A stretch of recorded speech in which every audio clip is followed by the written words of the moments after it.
dipersilakan.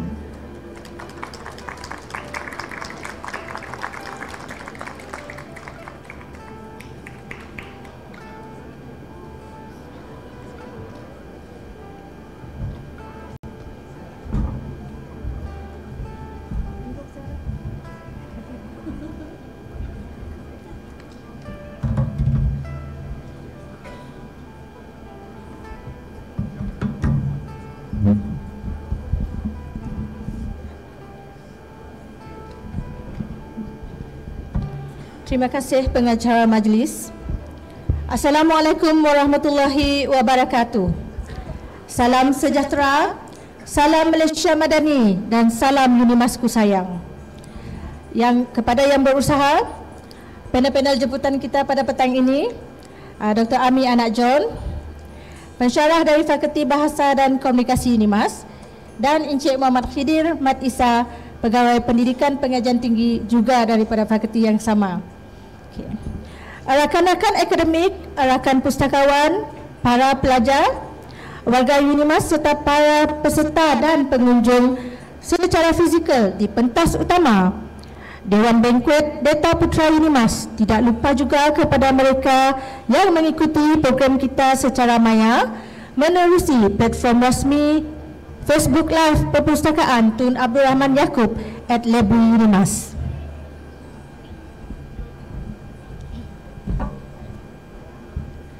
Langit biru di pagi hari, burung terbang meniti awan. Bersama penulis, kita telaah di sini, membuka minda, menimba ilmu penuh semangat dan keinsafan.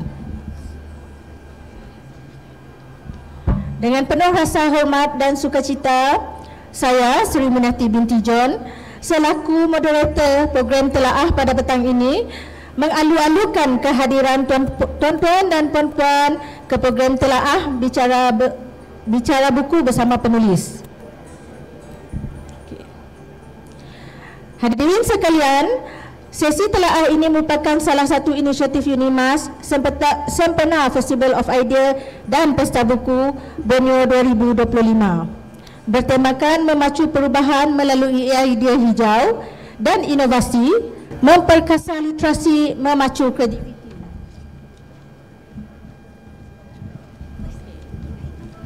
Untuk makluman semua, sesi petang ini akan menampilkan dua buah karya, iaitu buku pertama, buku yang akan dikupas dalam sesi ini bertajuk IBAN Language for Communication, yang menyentuh aspek komunikasi dalam konteks budaya masyarakat IBAN, satu topik yang relevan dalam usaha memperkasakan kepelbagaian budaya di Malaysia, mengetengahkan aspek komunikasi budaya dan nilai masyarakat IBAN dalam konteks kontemporari. Buku ini akan dikupas oleh Dr. Amy Anak John, pensyarah kanan di Fakulti Bahasa dan Komunikasi. Manakala buku yang kedua, seperti yang kita boleh lihat di hadapan ini, adalah koleksi titah ke bawah Duli Yang Maha Mulia, Paduka Baginda Yang di-Pertuan Agong bagi pembukaan Penggal Parlimen 1959 hingga 2003. Buku titah ini merupakan satu dokumentasi wacana diraja yang merangkumi pemikiran, nilai dan aspirasi dalam konteks kenegaraan, kepimpinan dan pendidikan, akan dibicarakan oleh Encik Muhammad Khidir bin Mat Isa, Pegawai Pendidikan Pengajian Tinggi Fakulti Bahasa dan Komunikasi.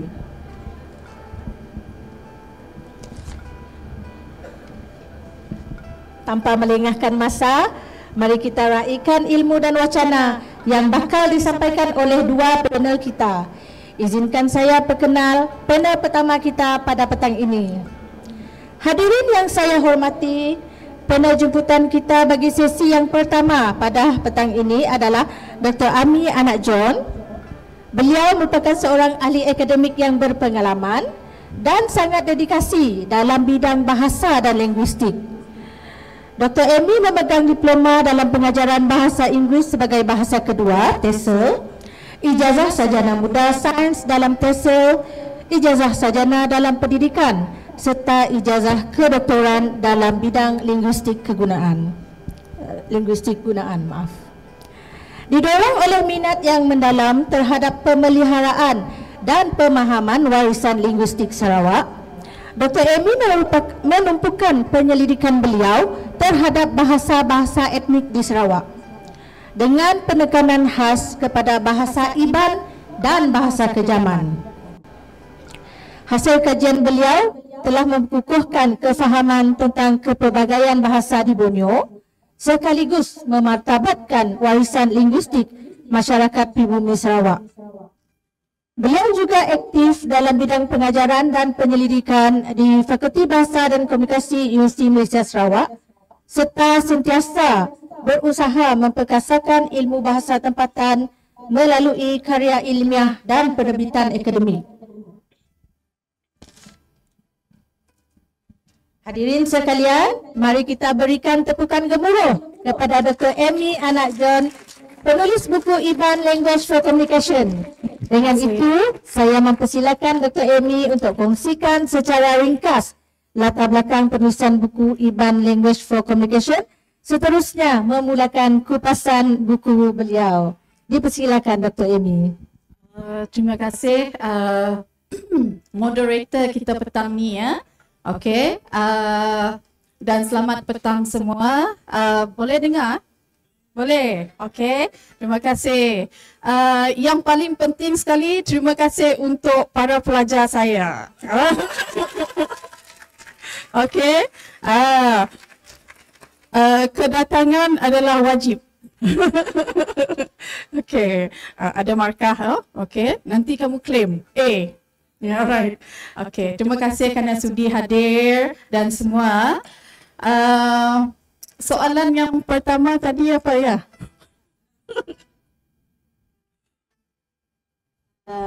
Dr. Amy terangkan secara ringkas dan seterusnya mengupas buku yang berkaitan dengan Iban Language tadi. Okey. Jadi Iban Language for Communication, maafkan saya tak bawa buku di bonet kereta. Okey. Ada beberapa buah buku, ada satu kotak lagi belum dibeli oleh pelajar. Sekarang ni saya ada kira 200 lebih pelajar yang menggunakan buku ini. Jadi buku ini telah I came up with this book kerana para pelajar saya tidak ada rujukan. Dalam evaluation mereka kata alangkah baiknya kalau kami ada buku teks. Okay. That is the story behind the book. And I feel that it's my responsibility sebagai pendidik membuat dan juga menyediakan bahan pengajaran yang membolehkan pelajar saya mengikuti kelas dengan lebih mudah. That is the reason behind kenapa saya mulakan inisiatif saya untuk membuat buku ini. Okay, itu saja. Kupasan. Seterusnya kupasan mengenai buku. So apa yang terkandung dalam buku tersebut dan apakah inspirasi tadi yang tadilah ataupun inspirasi lain untuk doktor menerbitkan buku tersebut. Okay. Right. Jadi objektif pertama untuk buku ini adalah satu untuk para pelajar saya because they are the special one yang perlu lulus ujian. Jadi mereka perlukan modul ini. That's number one. Number two, saya rasa buku ini adalah khas untuk masyarakat Iban. Sebab masyarakat Iban di luar sana mereka akan beri banyak pendapat sama ada pengajaran bahasa Iban itu berstruktur ataupun hanya tidak ada sistem tertentu. Jadi kita nak menunjukkan bahawa kita di UNIMAS kita ada satu sistem pengajaran dan pembelajaran yang sangat sistematik, and we have the module for it. Jadi itu adalah objektif dia lah. Dan untuk hal layak ramai, sebab pelajar saya bukan saja penutur IBAN, pelajar saya adalah dari kalangan bangsa Cina, bangsa Melayu, Bidayuh, orang putih. We have international student. Mereka mendaftar dalam kursus ini dan thank God di akhir semester mereka pandai bertutur bahasa IBAN. So I see this module can work. Sebab tu saya memohon Unimas Publisher untuk publish this module. Tapi agak susah juga publish sebab there's a lot of process yang saya perlu lalui lagi. So dalam buku ni dia terbagi kepada 9 topik. 9 topik. Topik yang pertama adalah budaya masyarakat IBAN, latar belakang masyarakat IBAN. Topik yang kedua baru kami baru kita akan melihat cara belajar bahasa IBAN, cara memperkenalkan diri. Kedua, topik yang ketiga adalah macam mana kita bercerita mengenai keluarga kita, family description, how to describe our family. Lepas tu ada topik lain macam menu and beverages, apakah makanan bangsa IBAN, macam mana memasak dia, dan seterusnya. Dan banyak lagi topik dalam buku tersebut.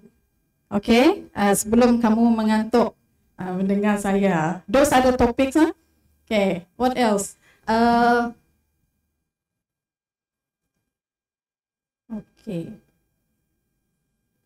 I think this is. Di dalam buku ini, Doktor banyak menyentuh aspek komunikasi budaya IBAN. Betul. Bolehkah Doktor jelaskan beberapa ciri utama gaya komunikasi masyarakat IBAN yang dibincangkan dalam buku ini? Dan satu lagi adalah apakah perbezaan paling ketara antara gaya komunikasi masyarakat IBAN dan masyarakat lain? Misalnya Melayu atau Cina dalam konteks budaya Malaysia. Untuk masyarakat IBAN dalam buku tersebut, sebab kita tak nak menyentuh sensitivity apa-apa kaum, so we have to be neutral bila kita buat buku. Kita janganlah ambil benda yang terlalu sensitif. Jadi dari segi budaya, gaya komunikasi IBAN, mereka ni lebih mementingkan kesantunan dalam bercakap. Jadi dalam buku itu ada menyebut macam how do you say minta maaf, minta maaf, minta ampun, those kind of phrases. Jadi yang bangsa Melayu, Cina, mereka pun memahami kenapa IBAN menggunakan perkataan tertentu. Perkataan tertentu. Ada yang IBAN tidak ada perkataan terima kasih sebenarnya, sebab IBAN tidak berterima kasih kalau if you give them something, kalau kamu beri mereka sesuatu. Actually perkataan terima kasih tu dia pinjam dari bahasa Melayu. IBAN doesn't have any word for terima kasih. Now that terima kasih, because we borrow. So the way IBAN say it will be very subtle, very subtle. Maksudnya sangat tidak straightforward. Dia akan kata, apa nyamai meute de berik nuannya. Sedapnya makanan itu. Actually dia berterima kasih. Jadi ada kesopanan, acknowledgement. Jadi those are the things that saya nak terapkan pada pelajar. Untuk IBAN, perbezaan dengan masyarakat lain. To us, dia tidak ada beza. Tapi actually when you really dive inside this budaya bahasa Iban, budaya bangsa Iban, dia agak berbeza dengan Cina dan Melayu. Okay? Iban ni dia lebih dia banyak keterbukaan dan keagraban. Kalau dia tak suka memang dia akan sebut. Ini non dia. Apa jahit mai gambar nuan? Straightforward. Okay? Tapi kalau Melayu mereka bercakap banyak berlapik. Banyak berlapik. Okay? Cina more to mereka lebih menekankan kepraktisan. How practical, you use the language. Iban ni banyak berbelit-belit, berbunga-bunga. For example, hobi. Hobi untuk Melayu pun hobi kan. English hobi. Iban pengawak maya lepa. Very long. Pengawak maya lepa. Okay?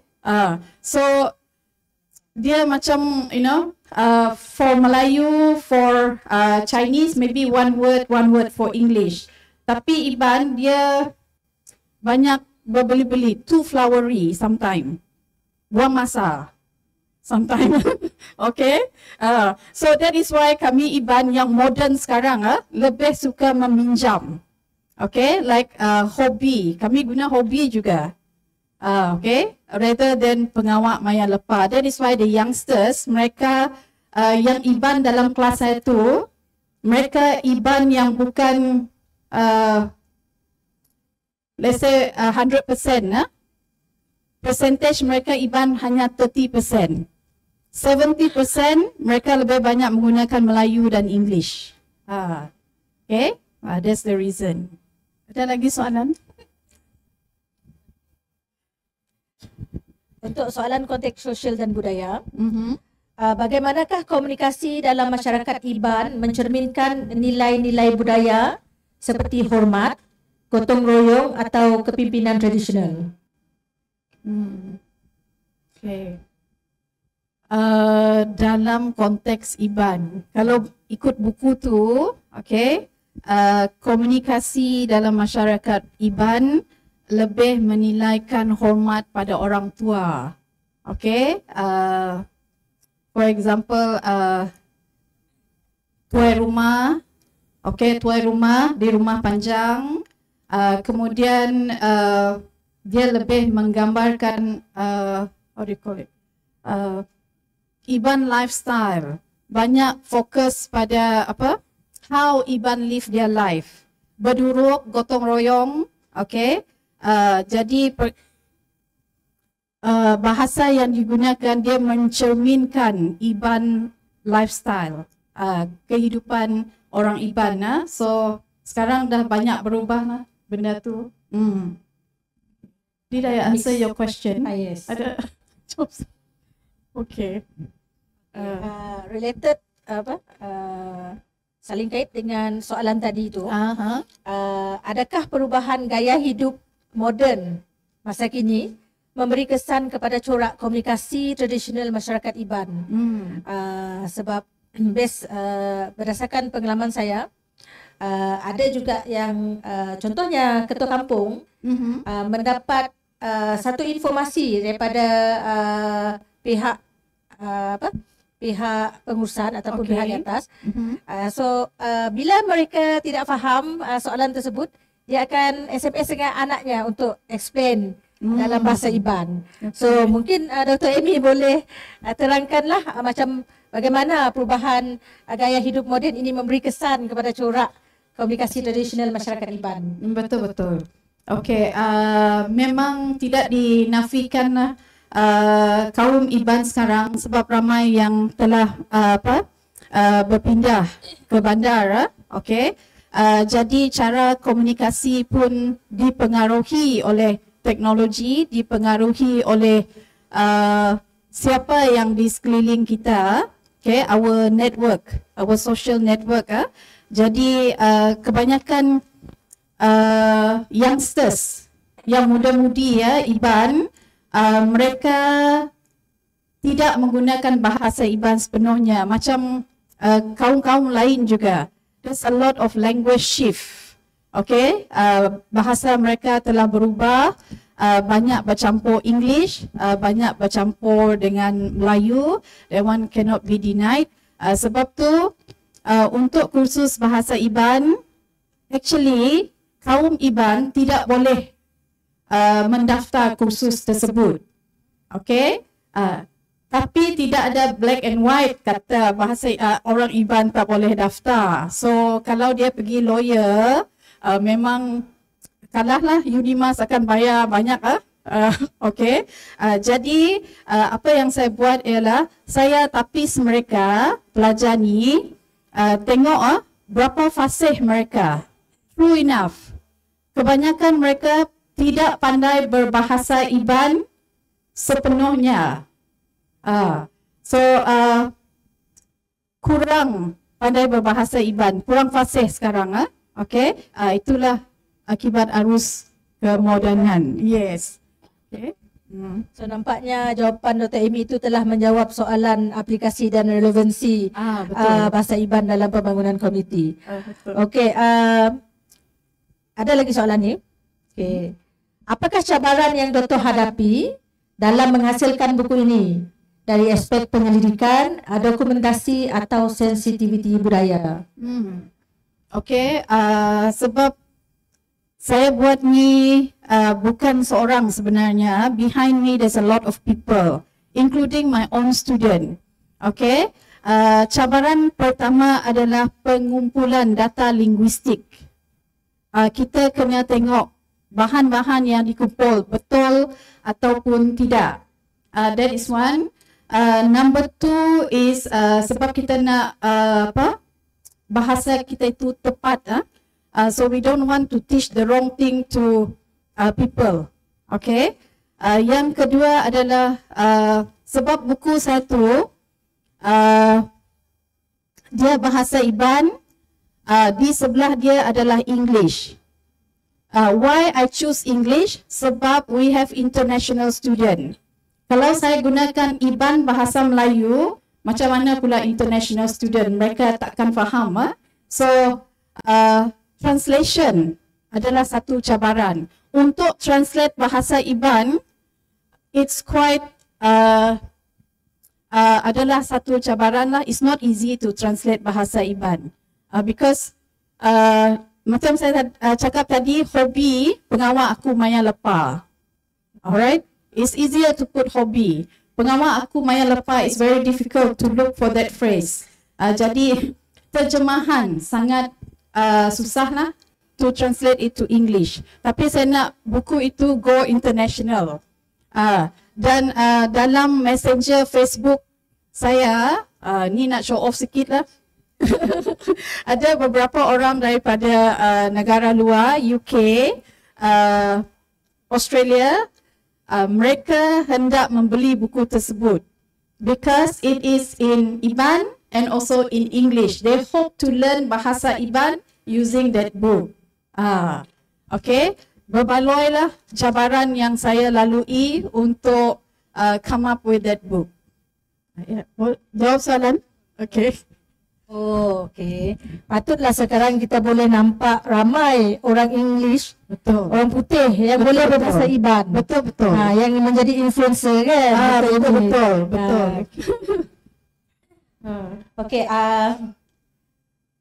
soalan akhir untuk sesi ini, tapi ada soalan-soalan lain nanti. Okey. Okey, apakah harapan doktor terhadap pembaca buku ini, khususnya generasi muda masyarakat Iban dan bukan Iban?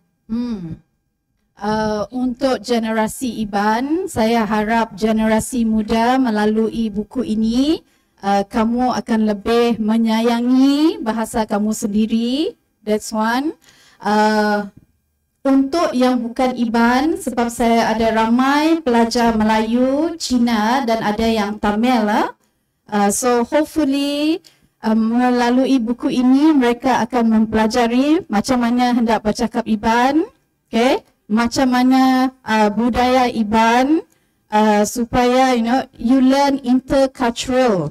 Sebab buku ini dia macam a bridge, dia jadi jambatan kita mengenali satu sama lain. Jadi saya harap buku ini boleh membantulah dari segi bahasa dan juga dari segi budaya. Okey, itu saja.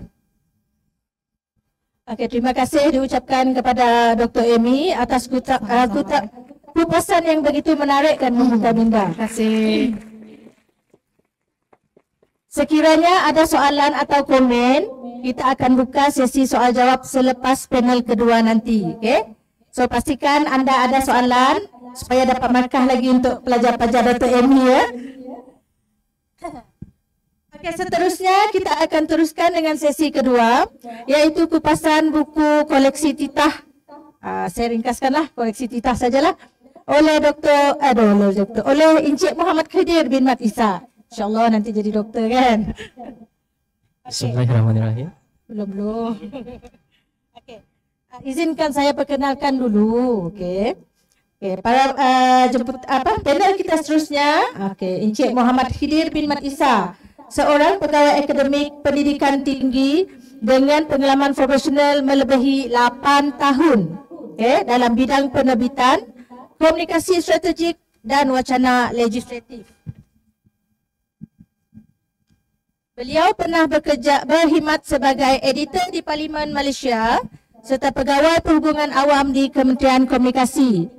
Sepanjang kerjaya beliau, Encik Khidir telah menunjukkan kepakaran dalam bidang penerbitan, editorial dan penyelidikan wacana legislatif.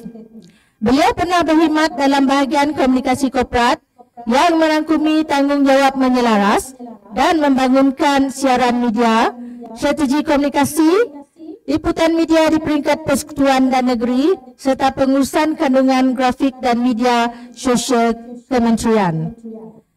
Selain tugas rasmi, beliau juga aktif secara sukarela sebagai juru audit dalaman ISO 9001-2015, penyemak bahasa dan penulis untuk Jurnal Parlimen Malaysia.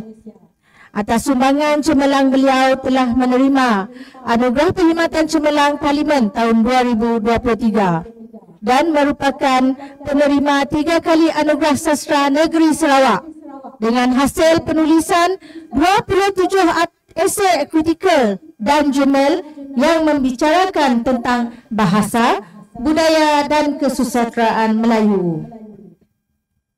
Beliau juga telah mengetuai 15 inisiatif berasaskan komuniti dan kekal aktif bersama alumni Universiti Malaysia Sarawak sebagai penceramah jemputan serta panel industri bagi pelbagai program fakulti. Sebagai pengiktirafan atas sumbangan beliau dalam bidang bahasa, beliau telah dikurniakan gelaran Munshi Muda yang diiktiraf oleh Jabatan Perkhidmatan Awam serta merupakan ahli seumur hidup Persatuan Linguistik Malaysia. Dengan segala hormatnya, kita mempersilakan doktor lagi. Memang nak jadi doktor ni. Encik Muhammad Khidir bin Mat Isa.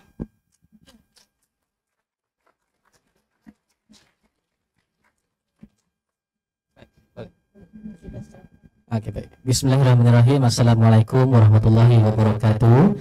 Salam sejahtera kepada Puan Sri dan juga rakan-rakan anak-anak murid yang hadir pada petang ini. Untuk koleksi titah diraja, untuk saya kongsikan sedikit mengapa buku ini diterbitkan oleh Parlimen. Kalau anda lihat buku dipepalkan. Okay. Buku ini kita pergi kepada secara fizikal dahulu, latar belakang sedikit secara fizikal. Okey, adik-adik tahu tak? Yang ini corak yang kita selalu lihat ni, Carta Negara. Corak yang kita selalu lihat ni apa nama dia? Ini kita panggil bunga padi. Ini kita panggil corak bunga padi. Dan kalau adik-adik pergi ke Istana Negara, di depan pintu Istana Negara itu ada jata dan ada bunga padi, melambangkan itulah jata bagi institusi Seri Paduka Baginda yang di Pertuan Agong. Dipilih bunga padi melambangkan bahawa bagi rakyat Malaysia padi itu adalah makanan ruji. Kemudian bagi rakyat Malaysia, kalau kita lihat bunga padi itu masing-masing akan dapat manfaat dia. Okey, And then kalau kita lihat struktur bunga padi itu melambangkan kekuatan, kesatuan apabila kita bersama-sama dalam menyokong institusi diraja kita. Okey. Kemudian kalau boleh saya berkongsi serba sedikit tentang buku ini. Mengapa Parlimen menerbitkan buku ini adalah kerana bagi menghargai sesosok insan yang begitu adil dan saksama, begitu memainkan peranan yang amat penting, begitu bijaksana dalam mengemudi negara pada kala bila mana negara berhadapan dengan asakan-asakan krisis politik, krisis ekonomi, krisis kesihatan. Kita lihat bahawa muncul sesosok pemimpin negara tertinggi dan terulung pada ketika itu, yaitu Seri Paduka Baginda Sultan Abdullah Riayatuddin Al-Mustafa Billah Shah, yang mana beliau baginda menunjukkan kepimpinan, kewibawaan yang menyelamatkan kita semua dan negara ini daripada kancah peperangan, kancah pertumpahan darah, kancah mungkin ekonomi. Maka daripada itulah buku ini dikhususkan kepada Baginda Sultan supaya kalian dapat membaca akan titah-titah Sultan Abdullah Riayatuddin Shah, yang boleh saya katakan titah baginda ini datang daripada hati baginda itu sendiri. Kalau kita baca, antaranya kalau boleh yang saya kongsikan di sini, baginda menyebutkan antara lain, antara pesan-pesan baginda yang disebutkan di sini kepada ahli-ahli berhormat sekalian, baginda ucapkan selamat bersidang.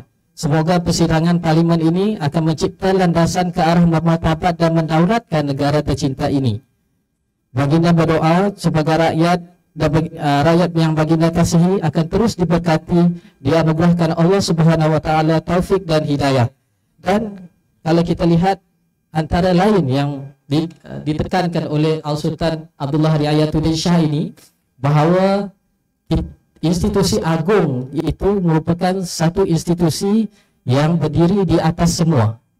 Beliau baginda tidak dipengaruhi oleh mana-mana desakan. Baginda dapat menunjukkan bahawa institusi agung inilah yang menyelamatkan Malaysia daripada cengkaman dan krisis ekonomi, krisis kesihatan dan juga krisis politik pada zaman COVID yang dahulunya.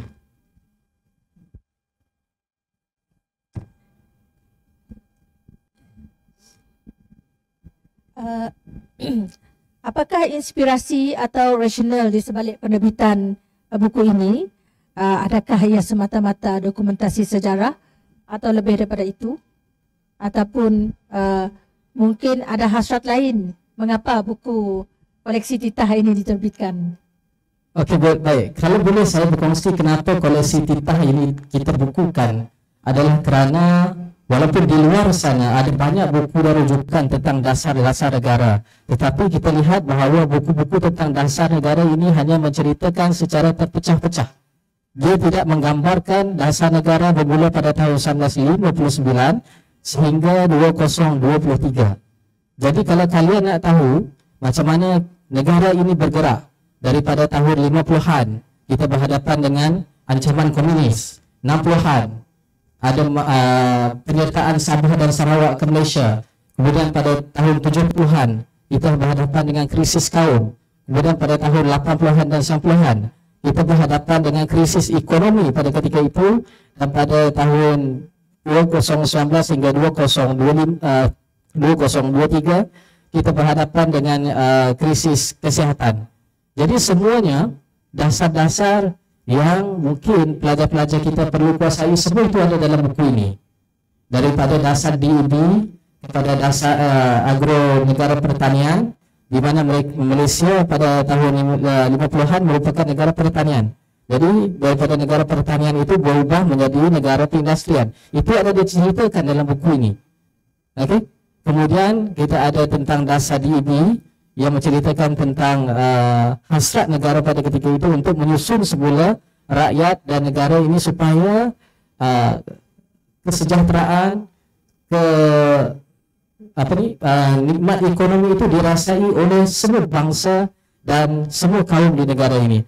Kemudian di dalam buku ini juga yang penting, terutamanya semasa pemerintahan Sultan Abdullah Riayatuddin Shah ini, sekali lagi kalau ingin saya kongsikan kepada saudara-saudari, titah yang ditulis ataupun diucapkan oleh Sultan Abdullah ini betul-betul sebuah titah yang mana menggambarkan sesosok pemimpin negara yang sangat adil dan bijaksana. Kita dapat lihat bahawa dalam titah Sultan Abdullah Riayatuddin Shah ini, beliau berkongsikan tentang bagaimana baginda Sultan sebelum memilih mana-mana Perdana Menteri ketika kita ada krisis politik pada ketika itu, baginda tidak hanya bergantung kepada hearsay, baginda tidak bergantung hanya kepada pilihan nama-nama yang dikemukakan, tapi bagaimana baginda menyelesaikan krisis politik yang ada pada ketika itu. Disebut oleh baginda dalam buku ini adalah dengan baginda mengadakan mesyuarat baik dengan majlis raja-raja, kemudian baginda membuka seluas-luasnya istana negara itu untuk dikunjungi oleh ahli-ahli politik yang mana mereka sendiri menyatakan di hadapan baginda siapa sebenarnya yang mereka hendak pilih sebagai Perdana Menteri. Jadi di sini apa yang boleh kita ambil, apa yang boleh kita ambil iktibar daripada isi kandungan ini, bukan hanya tentang dasar. Memang dasar ada banyak dalam buku ini kalau kita nak belajar. Memang dasar banyak ada. Tetapi di sebalik segala dasar, segala perancangan ekonomi, segala penekanan isu, segala konflik yang diceritakan, kalau anda nak baca konflik-konflik yang melanda Malaysia daripada tahun 1959 sehingga 2023, semua diceritakan dalam buku ini. Daripada krisis krisis perkauman pada tragedi 13 Mei, kemudian krisis ekonomi yang melanda Malaysia pada tahun 1999, kemudian krisis Jerbu pada sekitar tahun 2003 macam tu, kemudian krisis hubungan kaum dan sebagainya. Semua itu diceritakan dalam buku ini, diceritakan dengan sangat jelas daripada institusi raja, daripada pandangan institusi raja. Dan yang paling penting sekali, apa yang boleh, kalau kita hendak kata adakah ia lebih daripada sekadar menceritakan sejarah negara, ya, ia sangat lebih daripada menceritakan tentang sejarah negara. Daripada buku inilah kalian dapat belajar bahawa institusi agung Seri Paduka Baginda yang di-Pertuan Agong itu bukan hanya chop stamp, hanya meluluskan undang-undang, hanya merasmikan persidangan parlimen, tetapi dengan sosok, dengan kebijaksanaan sebagaimana yang ditunjukkan oleh Sultan Abdullah Riayatuddin Shah pada ketika zaman baginda itu dilanda dengan begitu banyak krisis ekonomi, banyak orang yang kena buang kerja, banyak rakyat Malaysia yang sakit, dan tidak kurang banyak juga di antara mereka yang telah meninggal dunia akibat COVID. Dan kemudian kita berhadapan dengan isu-isu krisis politik, Perdana Menteri tiba-tiba silih berganti. Namun di sebalik semua itu, yang saya ingin mengajak kalian semua adalah untuk melihat betapa institusi agung itulah menjadi tunjang, menjadi penyelamat, menjadi asas kepada kesejahteraan rakyat Malaysia. Baiklah, seterusnya, adakah terdapat sebarang perbezaan yang ketara dari segi gaya bahasa, penekanan isu ataupun nada dalam titah-titah yang di-Pertuan Agong dari dekad ke dekad?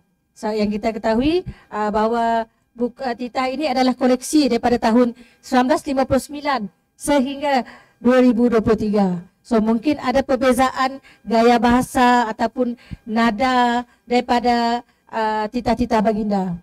Baik saudara-saudari, saya nak tanya kalau ada siapa yang tahu di sini pada tahun 1950-an, tahun 1960-an dengan bahasa Melayunya pada ketika itu, macam mana, bagaimanakah perkataan secara itu dieja?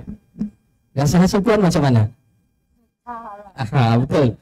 Dan yang sangat unik, ejaan secara pada ketika itu dieja SA, sacara. Sacara, dia dieja sacara, dan yang pentingnya SA-CHARA. Itu perbezaan di antara bahasa Melayu pada tahun 1960-an, 50-an sehingga dengan perbezaan dengan bahasa Melayu pada ketika ini. Kemudian saudara-saudari, macam mana ejaan pendidikan dalam bahasa Melayu pada tahun 1950-an dan 60-an? Pendidikan dieja dengan bunyi PI, PE, PEN, DI, DEK, DEKAN, pendidikan. Jadi itu merupakan keunikan yang dari segi bahasa yang kita boleh lihat. Dan kalau kalian mungkin nak melihat ragam bahasa, struktur bahasa yang sangat flowery, yang sangat orang kata yang sangat flowery, yang sangat halus, yang sangat orang kata apa? Sangat kira-kira bahasa zaman Piramli lah. Itu ada dalam titah-titah agung yang pertama, kedua dan ketiga. Itu ada, masih ada lagi ragam-ragam bahasa tersebut yang kalau kalian nak lihat macam mana dia digunakan. Okey. Kemudian kalau yang kedua tadi pun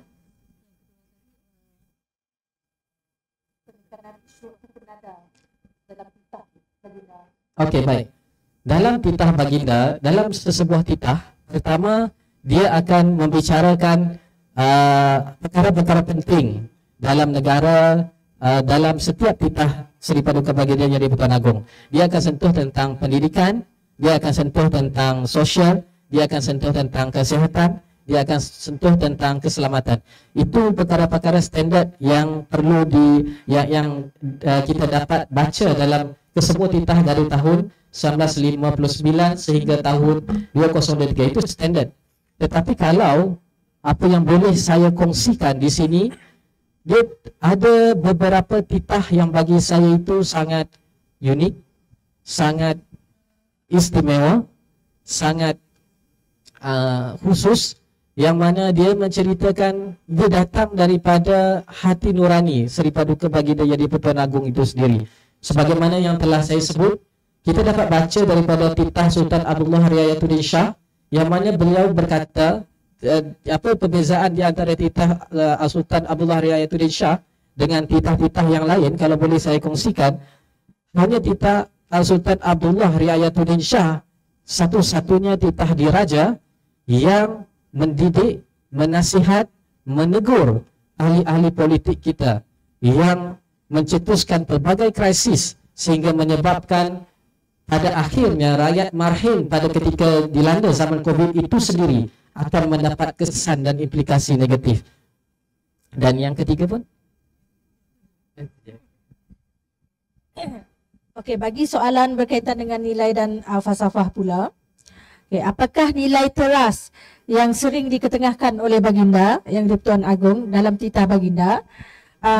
Contohnya seperti perpatuan, integriti, kedaulatan undang-undang, dan bagaimanakah ia boleh dijadikan sebagai panduan dalam dasar pendidikan dan komunikasi negara?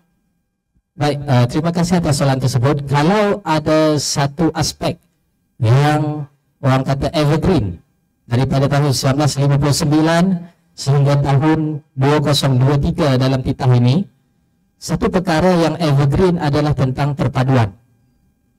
Okey? Satu perkara yang sering ditekankan, sering disebut, sering diseru, sering diajak untuk dalam titah diraja ini disebut oleh Baginda Sultan, itu adalah tentang perpaduan. Dan kalau boleh saya berkongsi sedikit pembacaan saya terhadap konsep perpaduan, itu sebenarnya perpaduan saudara-saudari, dia berubah dari satu zaman ke satu zaman. Okey? Yang pertama, kalau kita lihat pada tahun 50-an dan tahun 60-an, konsep perpaduan itu sering dikaitkan dengan keselamatan. Okey? konsep perpaduan itu sering dikaitkan dengan keselamatan, berkaitan dengan ancaman komunis, ya. Bagaimana Sabah dan Sarawak menyertai Malaysia kerana terdapatnya ancaman komunis daripada Paraku, daripada Kalimantan dan sebagainya. Kerana itulah Sabah dan Sarawak memilih untuk menyertai Malaysia. Okay? Kemudian daripada tahun 50-an ke 60-an, pada tahun 80-an dan 70-an, kita dapati bahawa konsep perpaduan itu mula berubah daripada soal keselamatan berubah kepada soal ekonomi. Dalam erti kata lain, perpaduan itu, ancaman kepada perpaduan itu tidak datang daripada luar, bukannya datang daripada askar-askar komunis lagi, tetapi ia datang daripada kesenjangan ekonomi, daripada jurang sosial yang wujud apabila satu kaum hanya bekerja dalam bidang ini, satu kaum hanya bekerja dalam bidang ini. Jadi di sana kita dapat pelajari bahawa pada tahun 80-an dan 70-an terdapat banyak dasar yang digerakkan oleh kerajaan diceritakan dalam buku ini, yang dengan hasrat dan tujuan utama dia pada ketika itu adalah untuk kita susun dan memberi peluang seluas-luasnya kepada semua kaum, semua penganut agama, yang mana mereka ini dapat memperbaiki mobiliti sosial mereka, dapat memperbaiki nasib mereka. Kerana itulah pada tahun 80-an dan 70-an banyak peluang dan dasar diberikan dengan menekan ekonomi yang menekankan kepada perpaduan. Kemudian kita lihat pada tahun 2010 ataupun 2010 itu tidak terlalu banyak perbahasan atau perbicaraan yang disentuh oleh Baginda Sultan tentang perpaduan, kerana tidak ada banyak krisis perpaduan pada tahun tersebut. Cumanya pada tahun 1998, tak silap saya, Baginda Sultan Sri Paduka Baginda Yang Tuan Agong pada masa ketika itu menyatakan bahawa rupanya kerajaan sedar bahawa sukan Commonwealth yang dipengerusikan oleh Malaysia pada ketika itu sebenarnya dia merupakan wahana dan medan perpaduan yang terbaik dalam kalangan rakyat Malaysia. Wakil-wakil negara pada ketika sukan Commonwealth pada tahun 1998, tak silap saya macam tu, itu dianggap oleh pelbagai kaum. Okey? Pelbagai kaum, pelbagai bangsa dan pelbagai agama membuktikan bahawa dasar sukan, ya, dasar sukan memang dapat memupuk perpaduan dalam kalangan. Kemudian of course pada tahun kalau saya ambillah tahun 2020 atau 20-an, okey, tahun 20-an kita dapati bahawa isu perpaduan itu mula menyentuh kepada ranah politik.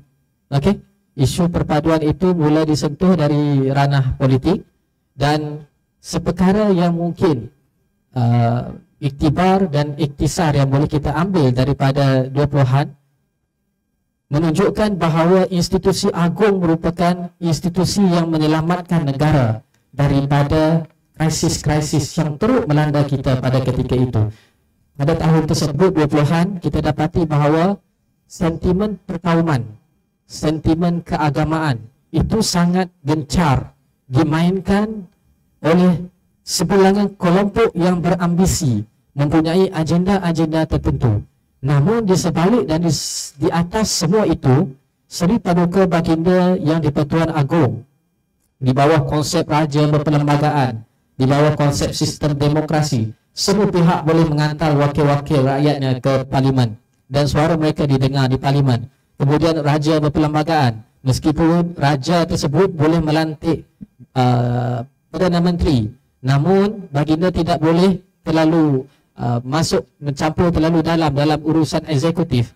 Namun di sini yang kita dapat belajar saudara-saudari adalah institusi agung merupakan sebuah institusi yang netral, sebuah institusi yang menjamin keadilan semua kaum, semua agama dan semua bangsa di Malaysia ini. Menarik. Okey.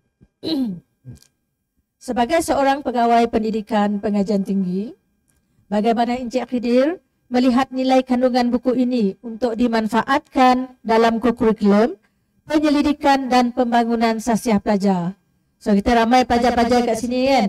So mungkin mereka tertanya-tanya bagaimanakah dengan membaca buku koleksi Titah ini dia dapat dimanfaatkan dalam kurikulum, penyelidikan dan pembangunan sasiah pelajar. Baik. Kalau boleh saya simpulkan soalan tersebut kepada beberapa hal. Apa saja konsep-konsep asas negara ini? Baik raja berperlembagaan, baik sistem demokrasi, baik perpaduan, baik konsep integriti, baik konsep perlembagaan, itu semua dinyatakan dengan sangat jelas dalam buku ini. Contohnya, sistem raja berperlembagaan itu disebut dengan jelas oleh Sultan Abdullah Riayatuddin Shah, yang mana baginda berkata, baginda cuba untuk tidak terlalu masuk campur dalam urusan pelantikan Perdana Menteri. Namun baginda telah mencuba yang terbaik untuk negara ini. Kemudian apa yang mungkin boleh saudara-saudari pelajari daripada buku ini, kalau saudara-saudari nak melihat perubahan konsep perpaduan sebagaimana yang telah saya jelaskan, daripada perpaduan dikaitkan dengan komunis, perpaduan dikaitkan dengan ekonomi, kemudian perpaduan dikaitkan dengan sentimen politik dan sebagainya, itu semua ada dalam buku ini. Itu semua diceritakan dengan sangat jelas dalam buku ini. Kemudian kalau saudari-saudari nak melihat bahasa-bahasa Melayu klasik, bahasa-bahasa Piramli, itu ada dalam buku ini. Perkataan secara, perkataan pendidikan, itu semua kalau dapat lihat dalam buku ini.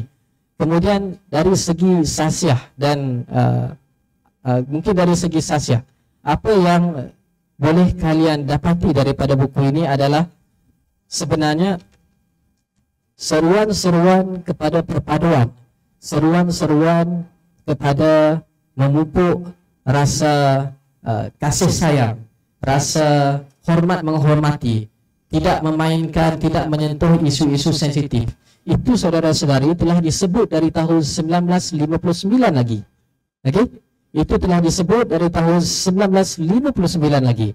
Walaupun pada tahun 2023 tetap orang-orang di luar sana cuba memanfaat dan memanipulasikan isu-isu sensitif ini. Jadi, kalau kalian nak baca apa sebenarnya bukan luahan hati lah, mungkin pemikiran, mungkin pandangan daripada institusi Seri Paduka Baginda yang di Pertuan Agong, itu kalian boleh baca dalam buku ini. Kalau kalian nak melihat, nak membaca dan memahami apa itu konsep raja berperlembagaan, okey? Apa itu konsep raja berperlembagaan, apa itu konsep parlimen, itu dinyatakan dengan sangat jelas dalam buku ini. Contohnya dalam titah yang pertama, kalau boleh saya kongsi, almarhum Seri Paduka Baginda yang di Pertuan Agong yang pertama, siapa? Almarhum Agong yang pertama, itu kita Baginda iaitu Tuanku Abdul Rahman, okey, almarhum Tuanku Abdul Rahman menyebutkan dalam titah Baginda tentang, menuliskan dalam titah Baginda yang berbunyi, the constitution belong to all of us. It belong to Seri Paduka Baginda yang di Pertuan Agong. It belong to the you as the members of parliament, and most importantly, it belongs to people as the fountain of power. Kemudian Baginda pun menitipkan pesan-pesan dan nasihat kepada ahli-ahli parlimen dalam titah diraja yang pertama, yang saya yakin kita disebabkan kelupaan dan kealpaan, itulah kita dapat lihat kadang-kadang parlimen itu menjadi tempat yang tidak enak dan tidak baik untuk kita lihat. Tetapi kalau kita kembali semula kepada titah diraja yang pertama, apa sebenarnya harapan Seri Paduka Baginda yang di Pertuan Agong kepada parlimen ini? Disebutkan bahawa may your decision be wise and just, may your idea constructive, may your achievement noble, may your parliament win and keep respect and regard of all Malayan. May you assure peace, prosperity and justice for all our subjects. May your debate in this house carried out in a true tradition of Parliament. It is our earnest hope and desire that however hard your feeling may be on particular subject or matter which is brought in this house for discussion, that you will adhere strictly to the standard or standing orders and the principle of the Parliament and parliamentary democracy. Kemudian satu ungkapan yang sangat mengesankan bagi saya dalam titah diraja yang pertama ini disebutkan, may you show respect to one another. Okay? May you show respect to one another and for each other opinion. Even though your views may be diametrically opposed, it is our expectation that honorable members will fight the battle in the house on the very best term and in a spirit of goodwill for one another. Itu merupakan pesan-pesan dan nasihat yang sebenarnya menjadi asas kepada parlimen itu sendiri. Parlimen bukan tempat untuk kita berbeza pandangan sebenarnya kalau kita kembali kepada semangat sebagaimana yang disebutkan dalam titah pertama. Walaupun kita ada perbezaan pandangan, tetapi harus pada akhirnya itu bukan A atau B yang menang. Itu rakyat yang perlu menang.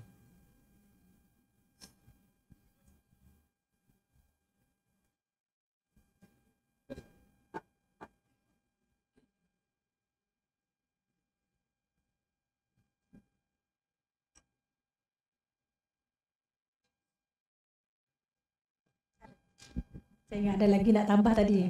Okey, nampaknya soalan tu telah menjawab soalan yang saya akan tanya sebentar lagi. Tapi tak apa.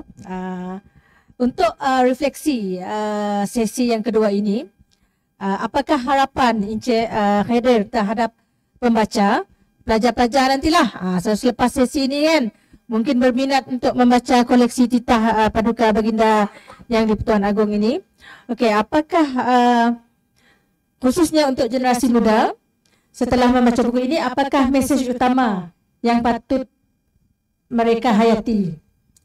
Adik-adik pelajar yang saya kasihi sekalian, apabila saya mendokumentasikan titah diraja ini, saya lihat negara kita, Malaysia, yang telah berumur 69 tahun, yang mungkin akan mencapai tahun yang ke-70, tahun hadapan merdeka.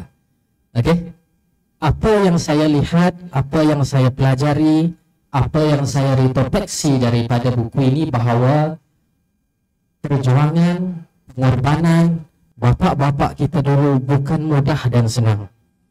Adik-adik mungkin tidak merasai terit dan jerih zaman komunis yang telah pada tahun 50-an dan 60-an.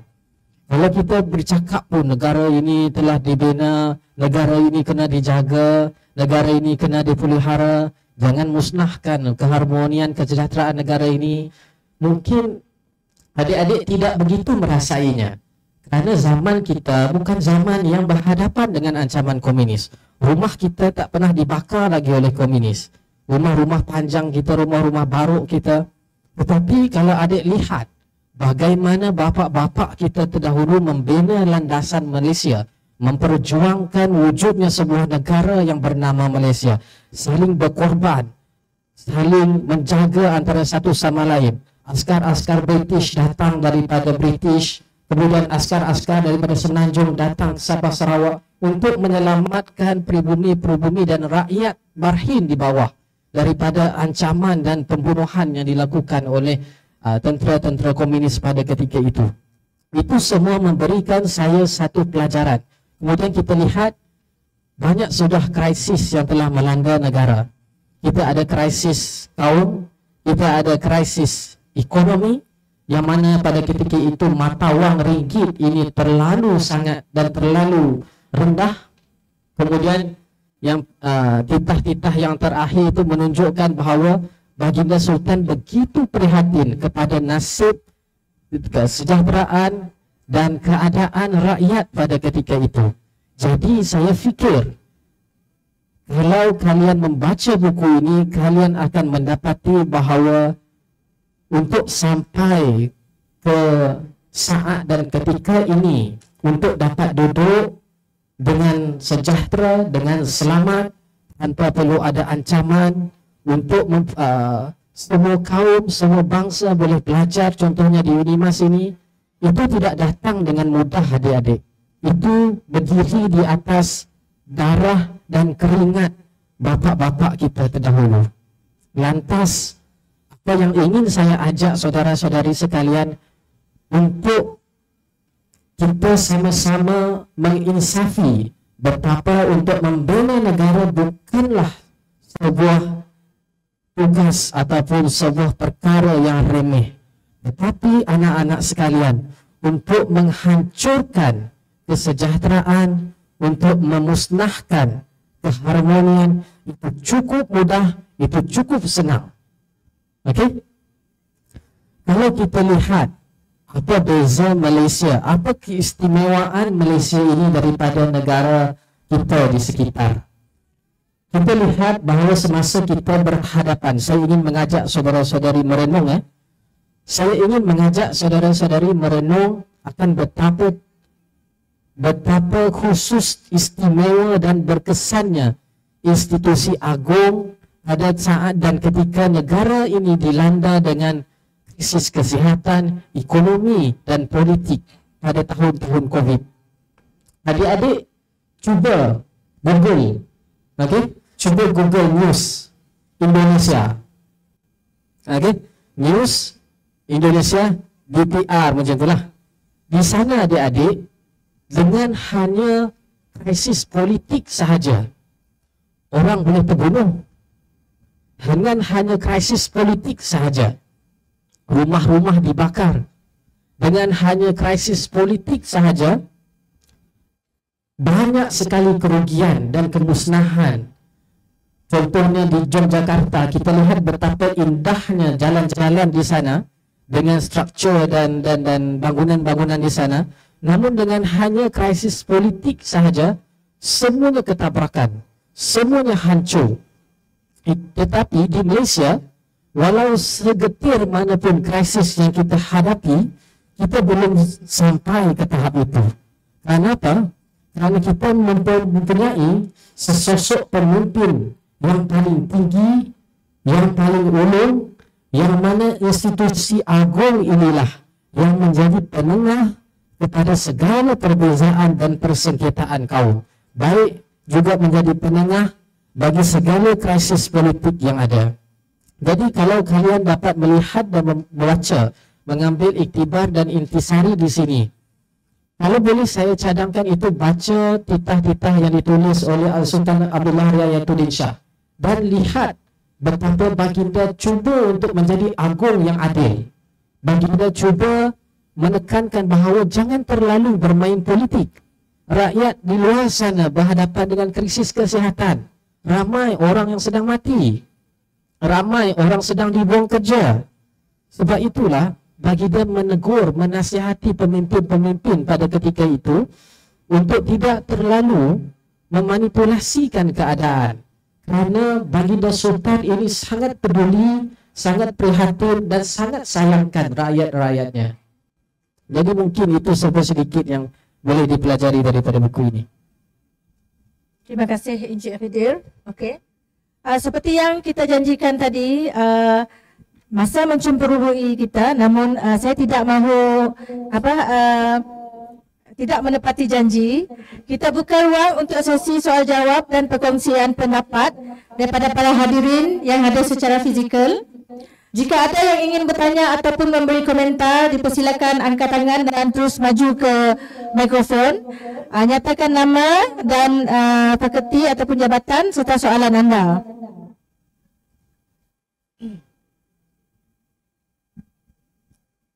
Ada? Ada soalan? Ada soalan yang nak dimajukan secara direct tak? Sebab saya ada juga terima soalan ni. Ada? Tak ada? Okey. Okey, saya akan majukan soalan yang ditanya melalui WhatsApp. Okey, soalan ini daripada Puan Afzan. Okey, soalannya untuk Dr. Amy ya. Apa pendapat doktor tentang kemungkinan bahasa ibunda, native language, tidak kisah bahasa Iban ataupun mana-mana bahasa ibunda dalam Sarawak, semakin pupus atau akan pupus akibat pengaruh kemodenan dan perkembangan teknologi terkini? Terima kasih. Terima kasih untuk soalan tersebut. Okey, sekarang kita ada banyak inisiatif untuk mendokumentasikan bahasa-bahasa sukuan ataupun bahasa etnik. Jadi ada bahasa yang memang akan pupus sebab penuturnya semakin kurang ataupun tiada lagi. Tetapi untuk minority group yang sudah didokumentasikan bahasa mereka, saya rasa terpulang pada penutur itu sendiri. Okey, mereka yang akan menentukan sama ada yang menentukan kelangsungan bahasa mereka, whether they want to preserve, they want to maintain the language. Is all up to the speakers. Tapi banyak inisiatif yang telah dilakukan, termasuk yang dilakukan oleh para penyelidik di UNIMAS sendirilah. Okey, itu saja jawapannya. Ada satu lagi soalan daripada Encik Aziz. Encik Aziz. Encik Aziz, okay, kita punya pengurusi. Okey. Mungkin telah dijawab tadi, tapi ataupun mungkin akan ada tambahan sedikit. So soalannya adalah, apakah mesej utama yang doktor ingin sampaikan kepada generasi muda tentang pentingnya memahami dan menggunakan bahasa Iban dalam komunikasi harian? Mungkin bagi masyarakat Iban lah, ataupun masyarakat Iban. Ya. Okey. Untuk masyarakat Iban sendiri, saya rasa it's very important for us to know how communication should be done. Okay, gaya bahasa, okay, bahasa itu sendiri, sebab bahasa melambangkan budaya sesuatu masyarakat. So dia macam it will portray your own identity kita sendirilah kalau kita kekalkan bahasa, especially untuk orang Iban. Okay, sekarang macam-macam cabaran yang kita ada. We have the internet. Okay, we are exposed to different speakers, orang-orang menggunakan bahasa yang pelbagai. Jadi macam orang Melayu juga, mereka pertahankan bahasa mereka sebab bahasa melambangkan bangsa, sesuatu bangsa. So that is how important it is for the Iban people to maintain. Okay, sama dengan bangsa India, bangsa Cina. Saya rasa semua perlu kekalkan bahasa mereka. Terima kasih Encik Aziz. Ada soalan tambahan? Okey. Kalau tak ada, okey. Secara ringkas ya, soalan terakhir saya tujukan untuk kedua-dua panel lah. Okey. Jika diberi peluang untuk menulis buku baru, okey, apakah tema yang akan diketengahkan selepas ini? So untuk Dr. Amy, apakah tema buku yang akan dibuat selepas ni, dan Encik Reda, apakah tema yang akan ya? So kita, siapa yang jawab dahulu? Okey, baik. Kalau ada sebuah buku yang mungkin akan saya terbitkan di masa hadapan, saya ada koleksi pantun-pantun yang digunakan oleh ahli-ahli parlimen semasa berdebat.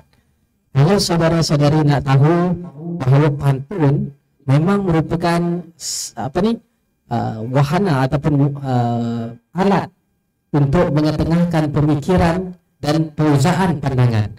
pantun digunakan untuk melembutkan perbezaan pandangan. Dan di parlimen itu dia ada beberapa pantun yang unik sebenarnya. Contoh pantun perak dipakai, suasa dibela, masa dah sampai, gerak dah tiba. Menunjukkan bahawa masa dah habislah. Jadi kalau saya ingin menulis pantun dan memang sangat menarik pantun-pantun yang digunakan di parlimen itu merupakan tema yang ingin saya ketengahkan pada buku akan datang. Dr. Amy? Buat masa sekarang saya pun tak nak kalah oleh Encik Khidir lah. Sebab saya dalam I am in the midst of documenting pantun Iban. Okay, pantun Iban. Yes. Pantun juga. Bukan pantun Melayu. Pantun Iban is slightly different. Pantun Iban dia bukan pantun 4 kerat macam Encik Khidir tadi. Dia ada apa? There is a story behind it. But not everybody will be able to understand kalau dia gunakan bahasa Iban. So my effort now is to have it in 2 languages, Iban dan juga English. Supaya orang faham lah, macam majlis kematian, sabak berbuah. So there is a pantun there and there is a story behind it.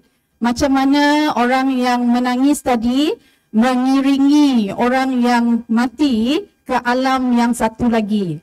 So if you listen, memang kita tak faham. But if I were to translate to English, mungkin kamu akan faham. So sekarang dalam proses untuk menyiapkan buku tersebut lah. Sudah dalam proses lah ni. Dalam proses. Okey. Okay. Bagus. Oleh kerana masa mencemburui kita, so kita tamatkan sesi bicara bersama penulis. Alhamdulillah, kita telah sampai ke penghujung program. Bagi pihak penganjur, kolaborasi bersama penerbitan UNIMAS dan Perpustakaan Tun Abdul Rahman Yaakob, saya merakamkan setinggi-tinggi penghargaan kepada kedua-dua panel jemputan, Dr. Amy Anak John dan Encik Muhammad Khidir bin Mat Isa atas kupasan yang sangat bermanfaat dan penuh informasi serta perkongsian ilmu yang begitu bermakna. Tanpa adanya telaah ini, mungkinlah kita ialah macam koleksi titah ni kan, kita tak ada masa nak baca. Tapi bila mendengar penerangan daripada Encik Khidir, kita dah tahu dah apa yang terkandung dalam buku setebal itu. Okay, terima kasih juga kepada semua hadirin yang meluangkan masa untuk hadir dan menjayakan program ini. Semoga program ini memberi manfaat dan menjadi pencetus kepada lebih banyak diskusi ilmiah pada masa akan datang. Okay, kepada para penonton, teruskan menyokong aktiviti ilmiah bacaan kreatif di UNIMAS. Jangan lupa untuk mengikuti platform media sosial rasmi Perpustakaan Tun Abdul Rahman Yaakob @Library UNIMAS bagi mengetahui lebih banyak aktiviti menarik sepanjang Festival of Idea dan Pesta Buku Borneo 2025. Dengan ini saya akhiri sesi kita dengan ucapan terima kasih dan selamat maju jaya kepada semua. Wabillahi taufiq wal hidayah. Assalamualaikum warahmatullahi wabarakatuh dan salam sejahtera. Saya serahkan kembali kepada pengacara majlis.